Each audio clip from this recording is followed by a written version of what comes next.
pasakysiu tą patį, kad išėjot per daug atsipalaidavę ir atrodo, kad vos už tai neteko brangiai sumokėti. Jo, manau laikas jau, kaip sakant, susiimti, užteks sukauti ir su visais žaisti kaip su lygiais, kaip aš ir sakiau. Na, bet, kaip sakant, aš irgi pasikartosiu, kad nugalėtų neteisiami, todėl turime rezultatą, turime teigiamą rezultatą, bet čia yra jau mums skambutis, kad reikia susiimti. Užsitikrinot pirmą vietą grupėje. Kiek tai svarbu, kai neaišku, kas kitoje grupėje bus pirmas, kas ketvirtas? Džiugu iš viso, kad patekome į kitą etapą, pakankamai sunkiai ir jau skirtumo nėra iš tikrųjų su ko žaisti. Labiausiai norėtume su Baltosiom meškom žaisti, žinoma, atkeršyti už praeitą sezoną, todėl tikimės jų, o jeigu jų nebus, jau skirtumo nėra su ko žaisti. Žinot, ką gavot kaip grupės nugalėtojai?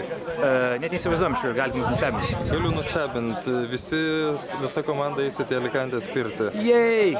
Fantastika. Ten ir aptarsim savo strategijas. Ačiū. Ačiū.